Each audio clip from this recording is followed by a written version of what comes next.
평안하셨습니까? 예수님의 훈련 조교 김완선 목사입니다. 이번에는 예수님의 제자들의 첫 번째 특징인 예수님을 사랑하는 사람에 대해서 좀 더 상세하게 살펴보겠습니다.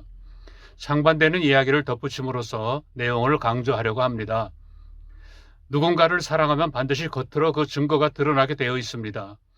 예수님을 사랑한다면 예수님께서 기뻐하시는 일을 하게 되어 있고, 그러면 사람들은 그런 삶을 통해서 하나님께 영광을 돌리고 예수님의 제자라는 사실이 나타나게 되어 있습니다.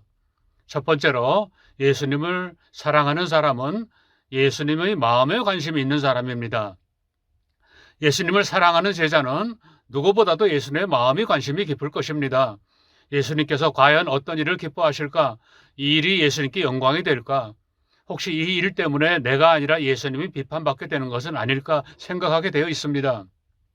사실상 신앙의식 개혁이란 예수님의 마음을 소유하는 훈련입니다.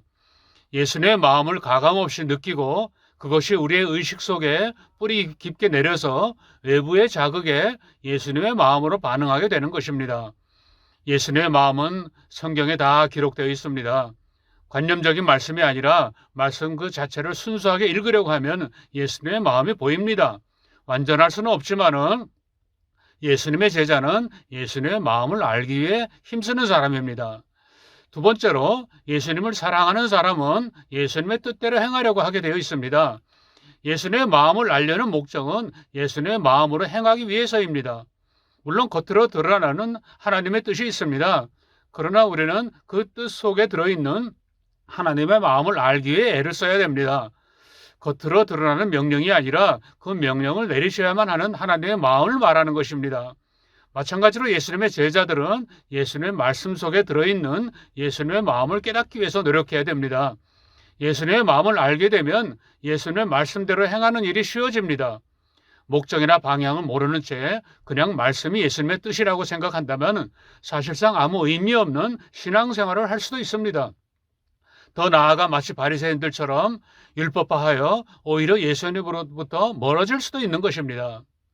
세 번째로 예수님을 사랑하는 사람은 예수님의 말씀을 의지하는 사람입니다. 당연한 말이지만은 예수님을 사랑하면 예수님의 말씀을 듣게 되어 있습니다. 예수님을 사랑하면 세상의 어떤 원리도 거부하게 되어 있습니다. 정치적인 입장이든 가치관이든 세상의 흐름이든 다수의 행동이든 그 무엇도 따르지 않고 오직 예수님의 말씀을 기준으로 삼게 되어 있습니다. 이것을 벗어난다면 그 사람이 아무리 신실하고 설득력 있게 자신의 견해를 피력한다고 해도 그는 예수님을 사랑하는 사람이 아닙니다. 많은 신앙인들이 어떤 신학자의 이론에 지나치게 몰두되어 있습니다. 신학은 반드시 필요하지만 예수님의 말씀보다 앞설 수는 없습니다.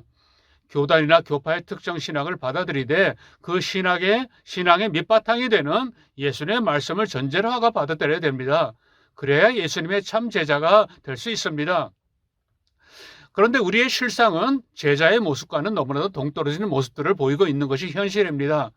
한국교회가 무너지는 것도 바로 그것 때문이기도 하죠.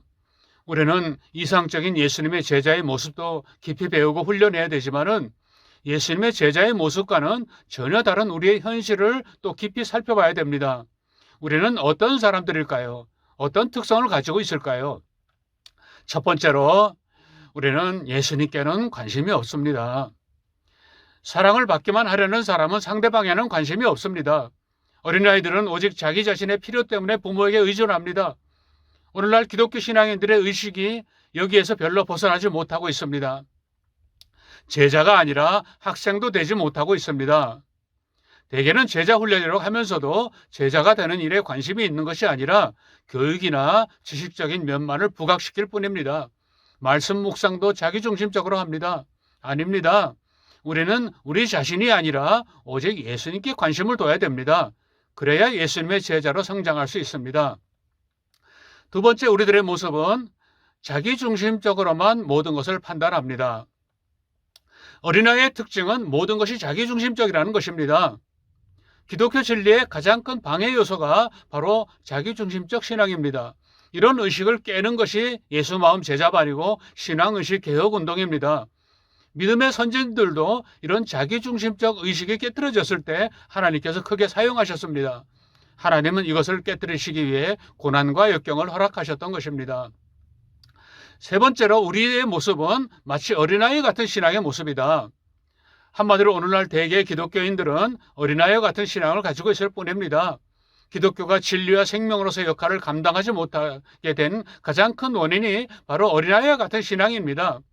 물론 본질적인 의미에서는 어린아이의 신앙으로 고착된 이유를 살펴봤습니다마는 어린아이처럼 사랑을 받기만 하는 신앙들은 절대로 예수님의 제자가 될 수 없습니다. 받으려고만 하는 기독교 신앙들의 모습은 그냥 종교가 될 수밖에 없는 것입니다. 한번 냉정하게 생각해 보십시오. 봉사도, 헌금도, 기도도, 전도도 자기가 받을 것이 목적이 되고 말았습니다. 이런 어린아이 의식을 깨뜨려야 성도 개인이든 교회이든 희망이 보일 것입니다.